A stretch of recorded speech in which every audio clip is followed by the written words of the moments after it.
যদি শোনে এই রাতে বাইরে গিয়েছে। ইনায়া দুদিকে মাথা বলল, না না মাইরা, রাতে বাইরে যাওয়া ভাইয়া একদম পছন্দ করে না, আমি যাব না। মাইরা হিজাব গলার সাথে ঝুলিয়ে ইনায়ার সামনে দাঁড়িয়ে বলল, আহা আপু, তুমি এত ভয় পাও কেন? ভয়কে জয় করতে শেখো। আচ্ছা শোনো, তোমাকে আমি তোমার ওই জম্বাই থেকে প্রোটেক্ট করব। এবার চলো। ইনায়া হা করে তাকিয়ে বলল, তুমি তো একটু আগে থাপ্পড় খেলে ভাইয়ের হাতে, আবার? মায়েরা হেসে বাম গাল এগিয়ে দিয়ে বলল, এই দেখো, আমার এই গাল একদম ভালো আছে। আবার মারলে না হয় এই গালটা পেতে দিব, তোমাকে মারতে পারবে না। তাছাড়া ফুসকার জন্য একটা থাপ্পড় খাওয়াই যায়। আপু চলো না যাই প্লিজ। ইনায়া মায়ের দিকে তাকালো, তার মনে প্রশ্ন উকি দেয়, আচ্ছা এ মেয়ের কি মন খারাপ হয় না? তার মা আর ভাইয়ের হাতে মার খেয়ে ভাইয়ের অমন শক্ত কথা শুনেও দিব্যি ভালো আছে। ইনায়া না করলো না, কেন যেন তার নিজেরই খারাপ লাগছে মায়ের জন্য। মায়ের এই হাসিটুকু কাটতে চাইল না, তাই রাজি হলো। মায়েরা হিজাব বেঁধে বাইরে যেতে যেতে বলল, তুমি রেডি হয়ে এসো, আমি বাবাকে ডেকে আনি কেমন? ইনায়া দ্রুত মায়ের হাত ধরে আটকে দেয়। মায়েরা বাবাকে বললো না, বাবা যেতে দিবে না। আসলে রাতের বেলা মেয়েদের বাইরে যাওয়া এটা কেউ পছন্দ করে না। মায়ের মন খারাপ করে বলল, ওহ কিন্তু আমি তো বের হতাম। তাহলে চলো, আমি আর তুমি যাই। আচ্ছা তোমার সেই খালাতো বোনকে সাথে নিয়ে চলো, 3 বান্ধবী গেলে অনেক ভালো হবে। ইনায়া হেসে বলল, আচ্ছা আমি লুকিয়ে রেডি হয়ে আসছি, তুমি 2 মিনিট দাঁড়াও। মায়েরা আর ইনায়া বাসা থেকে বের হয়েছে। ইনায়া তার খালাতো বোন জাহারাকে বলেছিল, কিন্তু জাহারা যখন শুনেছে মায়েরা যাবে তখন আর কিছুতেই রাজি হয়নি। ইনায়া বুঝতে পারছে না জাহারার এমন করার কারণ। মায়েরা ইনায়া ফুটপাতের একটা দোকানের সামনে দাঁড়িয়ে আছে। ইনায়া রেস্টুরেন্টে যেতে চেয়েছিল, কিন্তু মায়েরা বলেছে এখানে খেতে বেশি মজা লাগে। ইনায়া রাস্তার পাশে এভাবে কখনো খায়নি। তার বাবা নয়তো ভাই সবসময় রেস্টুরেন্টে নিয়ে গিয়েছে।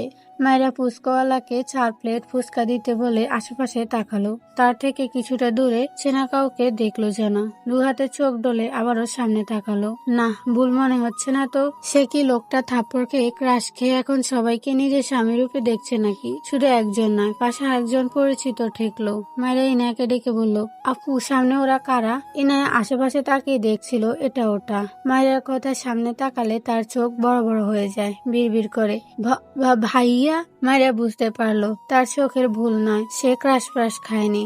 যদি তাকে থাপ্পড় না মারতো আর চুলগুলো সাইজ করতো আর তাকে সারাদিন বউ বউ বলে ডাকতো, তখন না হয় ক্রাশ খাওয়া যেত। কিন্তু এমন ছেলের উপর সে ক্রাশ কেন খাবে? তার রুচি বহুত ভালো। ভাবনার মাঝে কারো শক্ত কণ্ঠে মায়ের ধ্যান ভাঙে। এখানে কি করছিস? ইনায়া আমতা আমতা করছে, কি বলবে বুঝতে পারছে না। শুধু ব্রুকুসকে মায়ের দিকে একবার তাকায়, আরেকবার ইনায়ার দিকে। ইনায়াকে বলে, এই মেয়ে তোর কে হয়? ইনায়া কাপা কণ্ঠে উত্তর দেয়, ভাবি। শুদ্ধ অবাক হয়, এই মেয়েটা ইনায়ার ভাবি? মানে ইরফানের বউ? অদ্ভুত ভাবে বলে উঠে, হোয়াট? ইরফান ইনায়ের হাত ধরে টেনে গাড়ির দিকে নিয়ে যেতে থাকে। মায়েরা হতভম্ব হয়ে পিছন পিছন যেতে যেতে বলে, আরে আপুকে ছাড়ুন, আমাদের ফুচকা খাওয়া হয়নি তো। ইরফান ইনায়ের দিকে তাকিয়ে বলে, গাড়িতে ওঠ। ইনায়া ভাইয়ের দিকে তাকিয়ে ভীত কণ্ঠে বলে, ভাইয়া সরি। মায়েরাকে কিছু বলো না। ইরফান দমকে বলে, গাড়িতে উঠতে বলছি। ইনায়া একবার তাকায় মায়ের দিকে। ইরফান আবারও দমকে বলে, থাপ্পড় খেতে না চাইলে এক্ষুনি গাড়িতে উঠো। পাশ থেকে শুদ্ধ বলে, আহ ইরফান, বাদ দে, দুটোই বাচ্চা, বকিস না। মায়েরা শুদ্ধর দিকে তাকিয়ে বলল, আপনার মতো এত ভালো মানুষের কপালে এমন অসভ্য বন্ধু জুটলো কিভাবে ভাইয়া? সামান্য পুচকাই তো খেতে এসেছি, দেখেছেন কেমন করছে? মায়ের কথা শুদ্ধ চোখ বড় বড় করে তাকায়, বিড়বিড় করে, যা হয়ে গেল। ইঞ্জিন গরম হওয়ার তেল দেওয়া শেষ। ইরফান দাঁতে দাঁত চেপে মায়ের দিকে চেয়ে আছে। মায়েরা ইরফানের দৃষ্টিতে ভয় পায়। ঢোক গিলে আমতা আমতা করে বলল, দেখুন আমি আপনাকে ভয় পাই না, এভাবে তাকাবেন না। বিড়বিড় করে, ইস ভয় পাচ্ছি কেন? কথাটা পাশ থেকে শুদ্ধ শুনে ফেলেছে। মুখ লুকিয়ে একটু হাসলো। এই মেয়েকে তো রেস্টুরেন্টে দেখে আসলো খানিক আগে। কারেন্টের মতো দৌড় দিল। ইরফান এগিয়ে এসে মায়ের হাত শক্ত করে চেপে ধরে। মায়ের হাতে ব্যথা পায়। ইরফানের হাত অপর হাতে ধরে বলে, ইস আমার হাত খুলে গেল, হাত ছাড়ুন আমার। ইরফান টেনে মায়েরকে ফুচকার দোকানের সামনে গিয়ে দাঁড়ায়, হাত ছাড়ে না। মায়ের অপর হাতে এত চেষ্টা করলো, হাত ছাড়ানোর ব্যর্থ। এদিকে ইনায়া গাড়ির ভেতর থেকে বেরোতে নিলে শুদ্ধ ধমকে বলে, রাতে বাইরে বেরিয়েছিস কেন? ইনায়া ফুফাতো ভাইয়ের ধমকে মিনমিন করে বলে, ফুচকা খেতে। শুদ্ধ রেগে বলে, তুই কি পাগল? রাতের বেলা একা একা দুটো মেয়ে বেরিয়েছিস? ওই মেয়ে তো বাচ্চা, তোর মাথায় কি গোবর ছাড়া কিছু নেই? ইনায়া রেগে তাকালো শুদ্ধ দিকে। শুদ্ধ পাল্টা চোখ গরম করে তাকিয়ে বলে, আমাকে চোখ রাঙাচ্ছিস? তোর ভাই যে থাপ্পড় তার বোনকে দিতে পারেনি সেটা আমি পূর্ণ করবো এবার। বেয়াদব, সেন্স নেই। যদি কিছু হতো। ইনায়া চুপসে গেল, মুখ ফুলিয়ে বিড়বিড় করে বলল, হলে হতো, ঢং করতে আসে, অসহ্য একটা। মনে হয় পিডার খাই আমরা। শুধু কথাটা শুনতে পেয়ে খানিকটা ঝুঁকে গায়ে জানালা ডান হাত ঠেকিয়ে গম্ভীর গলায় বলে, বেশি মিস করলে ফিডার কিনে দে চল। ইনায়া কটমট চোখে তাকালো শুদ্ধ দিকে। শুদ্ধ গম্ভীর চোখে ইনার দিকে তাকিয়ে আছে। হাত বাড়িয়ে ইনার কপালে একটা টোকা দিয়ে বলল, চোখ নামা। আর একবার এভাবে তাকালে ডিরেক্ট গালে থাপ্পড় পড়বে। ইনায়া মুখ ফুলিয়ে চোখ নামিয়ে নিয়ে চুপ করে রইল। শুদ্ধ দীর্ঘশ্বাস ফেলে উল্টো ঘুরে দাঁড়ায়, ইরফানের দিকে এগিয়ে যায়। ইরফান মায়ের হাত শক্ত হাতে চেপে দোকানদারের উদ্দেশ্যে গম্ভীর গলা বলে, যতগুলো ফুচকা আছে সবগুলো পরপর প্লেট করে সাজিয়ে দিন। মায়ের চোখ বড় বড় করে তাকায়। দোকানদার নিজেও হা করে চেয়ে আছে ইরফানের দিকে। মায়েরা আবারও তার হাত ছাড়তে চায়। মুসরামুসরি করতে করতে বলে, এতগুলো ফুচকা কি করবেন? উফ, আমার হাত ছাড়ুন। ইরফান হাতের বাঁধন আরো খানিকটা শক্ত করে বলে, সব ফুচকা না খেয়ে এক পা নড়বে না। স্টপিট, ফুচকা খাওয়ার স্বাদ মেটাবো আজ। মায়েরা চোখ বড় বড় করে তাকায়। এতগুলো ফুচকা কি করে খাবে? আসলে পাগল এই লোক। পাগল বলতে গিয়েও জিভ গুটিয়ে নিল। এটা বলবে না, থাক। এমনিতেই গালের ব্যথা এখনো ঠিক হয়নি। অতঃপর বলে, দেখুন, আপনি আমায় গরু ভাবতেই পারেন, হয়তো আপনার চোখের প্রবলেম। তাই আমার পরামর্শ হচ্ছে আপনি একটা ডক্টর দেখিয়ে চশমা কিনে নিন। এরপর বুঝবেন আমি একটা কিউট বাচ্চা, একদম গরু নয় যে এতগুলো ফুচকা একেবারে খাবো। ইরফান শক্ত চোখে মায়ের দিকে চেয়ে আছে। পিছন থেকে শুদ্ধ শব্দ করে হেসে ফেলল। মায়ের ঘাড় বাঁকিয়ে নিজেও হাসলো। এই লোকটার গায়ে আগুন লাগাতে ভালোই লাগে, শুধু না মারলেই হয়। ইরফান দোকানওয়ালার দিকে তাকিয়ে বলল, প্লেট সাজানো স্টার্ট করুন। শুদ্ধ এগিয়ে এসে বলে, আরে তুই কি বাচ্চা নাকি, বাদ দে। এরপর দোকানের উদ্দেশ্যে বলল, মামা 2 প্লেট ফুচকা দিন আপনি। মায়েরা বলে উঠে, আমি তো 4 প্লেট দিতে বলেছি। শুদ্ধ হেসে বলল, ওকে তাহলে 4টে দিন। ফুচকা লাভার মেয়ে বলে কথা। মায়েরা খুশি হলো, ভালোভাবে ফুচকা খেতে পারবে এই ভেবে। তার স্বামী নামক অস্বামীর বন্ধুটা কত ভালো, আর এই লোকটা একটা জাদরেল। বিরক্ত হয়ে ইরফানের দিকে তাকালে ইরফানের দৃষ্টি রেখে চুপসে যায়। সে কি এমন করেছে? তার ডান হাতটা এত শক্ত করে ধরে রেখেছে, হয়তো রক্ত সঞ্চালন হচ্ছে না ঠিকঠাক। মায়েরা ইনোসেন্ট ফেস বানিয়ে বলল, হাতটা ছাড়ুন প্লিজ। ছিঁড়ে গেল হাতটা আমার। উফ। শুদ্ধ পাশে দাঁড়িয়ে বলে, ইরফান ছাড়, মেয়েটা ব্যথা পাচ্ছে। ইরফান শুদ্ধর দিকে তাকালে শুদ্ধ মেখে এসে বলল, মানে তোর বউ, আমার ভাবি ব্যথা পাচ্ছে। ইরফান মায়েরা হাত ঝাটকা মেরে ছেড়ে শুদ্ধর কলার ধরে বলে, ওকে বউ মানি না, আন্ডারস্ট্যান্ড? মায়েরা ছাড়া পেয়ে তার হাত ঢলতে ঢলতে বলে, আপনাকেও আমি স্বামী মানি না, অসভ্য লোক। ইরফান দাঁতে দাঁত চেপে মায়ের দিকে তাকায়। শুদ্ধও মায়ের দিকে তাকায়। এই মেয়ে কি ইরফানকে রাগিয়ে দেওয়ার প্রতিজ্ঞা করেছে নাকি? ফুচকাওয়ালা ডাকলে শুদ্ধ এগিয়ে গিয়ে 2 প্লেট নিয়ে মায়েরাকে দিল। মায়েরা 2 হাতে 2টো প্লেট নিয়ে একটা চেয়ারে গিয়ে বসলো। 1 প্লেট কোলের উপর রেখে আরেকটা প্লেট বাম হাতে তালুতে নিয়ে খাওয়ায় মন দিল। শুদ্ধ বাকি 2টো প্লেট নিয়ে রাস্তার ওপারে ইরফানের গাড়ির কাছে গিয়ে জানালা দিয়ে ফুচকার প্লেট ইনার সামনে ধরে। ফুচকার প্লেট দেখে ইনার মুখে হাসি ফোটে। শুদ্ধর দিকে তাকিয়ে বলল, থ্যাংক ইউ শুদ্ধ ভাই। শুদ্ধ ব্রুকুসকে বলে, দ্রুত ফিনিশ কর। ইনার শুদ্ধর হাত থেকে প্লেট নিয়ে খাওয়া শুরু করে। তার ভাইয়ের থেকে শুদ্ধ ভাইটা ভালোই আছে। একটা ফুচকা মুখে পুরে বলে, তুমি খাবে? শুদ্ধ ব্রুকুসকে পটাপট 3টে ফুচকা মুখে পুরে নিল। ইনার হা করে চেয়ে আছে। সে জিজ্ঞেস করলো, আর এই লোক তার 3টে ফুচকা খেয়ে নিল? ইনা প্লেট সরিয়ে বলল, তোমাকে আমি দিয়েছি?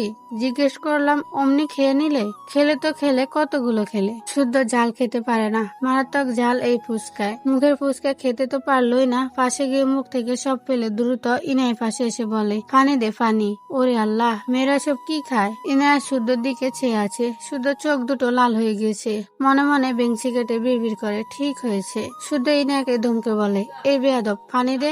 ইনায়া সিটের পকেট থেকে পানির বোতল বের করে দিলে শুদ্ধ গল গল করে প্রায় অর্ধেক বোতলে পানি খেয়ে স্বস্তির নিঃশ্বাস ফেলে। এদিক ওদিক মাথা নাড়ায়। ইনার আড়ালে হেসে নিজে খাওয়ায় মন দেয়। মায়েরা খুব মনোযোগ দিয়ে ফুচকা খাওয়া ব্যস্ত। রাস্তার হলদে আলোর কিছুটা মায়ের মুখে এসে পড়েছে। মেয়েটা কি দারুণ খুশির আমেজে ফুচকা মুখে পড়ছে, যেন অমৃত খাচ্ছে। মুখের এক্সপ্রেশনে এমনই মনে হচ্ছে। ইরফান গম্ভীর মুখে হবে মায়ের দিকে চেয়ে আছে। সে বুঝলো না এই রাস্তার ফুচকা পেয়ে কেউ কি করে এত খুশি হতে পারে। স্ট্রেঞ্জ। মায়ের ডান গালে চোখ পড়লে দেখলো পুরো গাল অনেক ফুলে আছে, বেশ লাল হয়ে আছে গালের 4-5টা জুড়ে। সে আর তার মা দুজনে মেরেছে মনে পড়লো। পোষ করে শ্বাস ফেলে চোখ বুঝলো। শুদ্ধ মায়ের সামনে দাঁড়িয়ে বলল, তোমার নাম কি? মায়েরা খেতে খেতে মৃদু হেসে বলল, জি, মায়েরা ইসলাম। শুদ্ধর নজর মায়েরা ডান গালে পড়লে অবাক হয়। হঠাৎ ওই প্রশ্ন করে, তোমার গালে কি হয়েছে? মায়েরার এক প্লেট ফুচকা খাওয়া শেষ। অপর প্লেটের লাস্ট ফুচকা মুখে পুড়ে চিবিয়ে চিবিয়ে পুরোটা শেষ করলো। জালে চোখে পানি জমেছে। জাল পাত্তা না দিয়ে গলা নামিয়ে বলল, আপনার বন্ধু আমায় সাদাসিধে পেয়ে মেরেছে, বুঝলেন? ইরফান ব্রুকুসকে মায়েরার দিকে চেয়ে আসে। মায়েরা ইরফানের দিকে তাকিয়ে বলল, আর কখনো যদি মেরেছেন না, আপনার নামে মামলা দিব, বুঝলেন? বউ পেটানো ভালো কাজ নয়, জানেন না? ইরফান রেগে এগিয়ে আসতে নিলে মায়েরা প্লেট দুটো রেখে রাস্তার এপার থেকে ওপারে যাওয়ার জন্য দৌড় দেয়। আরেকবার যদি থাপ্পড় দেয়, নয়তো হাত টেনে ধরে, সব পচে যাবে, সেই ভয়ে দৌড় দিচ্ছে। রাস্তার ওপারে গাড়িতে গিয়ে ইনায়ের পাশে বসবে। রাস্তা দিয়ে মাঝে মাঝে বড় বড় গাড়ি চলাচল করছে। মেয়েটা না দেখে এভাবে দৌড় দিয়েছে। একটা বড় ট্রাক মায়ের দিকে দিয়ে আসছে। শুদ্ধ চোখ বড় বড় করে তাকায়। ইরফান ও শীত বলে একটা দৌড় দেয়। ট্রাকটা মায়ের সাথে লাগবে ভাব। মায়েরা নিজেও চোখ বড় বড় করে তাকায়। তার আগে ইরফান মায়ের হাত ধরে জোরে এক টান দেয়। মেয়েটা তাল সামলাতে না পেরে ইরফানের বুকে এসে হুমড়ি খেয়ে পড়ে। ট্রাকটি একদম তাদের পাশ ঘেঁষে চলে যায়। মায়েরা ভয়ে কাঁপছে। একটু যেন সে বেঁচে গিয়েছে। জীবনে কখনো এত ভয়াবহ অভিজ্ঞতা হয়নি। ইরফান মায়েরাকে ঝাটকা মেরে সরিয়ে সেখানে কষিয়ে ডান গালে একটা থাপড় মেরে দেয়। মায়েরা কয়েক পা পিছিয়ে যায়। কাটা গায়ে নুনে ছিটে দিলে যেমন হয়, তেমনি মায়ের গালে অসহ্য যন্ত্রণা হলো। একটু আগের ঘটনায় ভয়ে এমনিতে মেয়েটা কাঁপছে, সাথে গালের অসহ্যনীয় ব্যথা, চোখ থেকে টুপটাপ করে পানি গড়িয়ে পড়লো। ইনায়া মায়ের দিকে ট্রাক আসতে দেখে গাড়ি থেকে নেমেছিল। মায়েরাকে অক্ষত দেখে স্বস্তির নিঃশ্বাস নেয়। তবে তার ভাইয়ের থাপ্পড় মারা দেখে সে নিজে কথা বলার ভাষা হারায়। দ্রুত পায়ে এসে দাঁড়ায় মায়ের পাশে। শুদ্ধ ইরফানের পাশে এসে দাঁড়ায়। কি বলবে বুঝতে পারছে না। ইরফান এখনো জ্বলন্ত চোখে মায়ের দিকে চেয়ে আছে। মায়েরা বেজে চোখে মাথা তুলে তাকায়। কাঁদতে কাঁদতে বলে, অসভ্য লোক, এই আপনার হাত ব্যথা করে না? আমার গালটা সরকারি পেয়েছেন? শুধু মারছে তো মারছেই। অমন লোহার হাত দিয়ে নরম গালে মারতে একটু মায়া করে না? পাষাণ লোক। ইরফান আবারও তেড়ে যেতে নিলে মায়েরা ভয়ে নিজেকে গুটিয়ে নেয়। শুদ্ধ ইরফানকে টেনে ধরে ইনায়ার দিকে তাকিয়ে বলে, গাড়িতে গিয়ে বস। ইনায়া মায়েরাকে নিয়ে ওপারে গিয়ে গাড়িতে উঠে বসে। মায়েরা গাড়িতে বসে চোখে জল নিয়ে মৃদু হেসে বলে, আপু, তুমি ফুচকা খেয়েছো? ইনায়া শান্ত চোখে মায়ের দিকে তাকায়। মেয়েটা গাল থেকে কিছুটা রক্ত বেরিয়েছে। ইনার খুব খারাপ লাগলো। তার ভাই মেয়েটাকে বারবার এভাবে মারছে কেন? বোন হিসেবে তার নিজেরই গিল্টি ফিল হচ্ছে। মায়েরা চোখ বুঝে বলল, আপু, মন খারাপ করেছো আমি তোমার সাথে বসে খাইনি বলে? তোমার জাদ্রেল ভাই, বুঝলে, তাই কথা না বাড়িয়ে ওখানে বসে খেয়েছি। আরেকদিন আমি তুমি একসাথে খাবো। আচ্ছা। ইনায়া কিছু বলল না। এই মেয়েকে তার রোবট লাগছে। মায়েরা অনেকবার ডাকলো। ইনার কোনো উত্তর না পেয়ে মুখটা মলিন হয়ে গেল।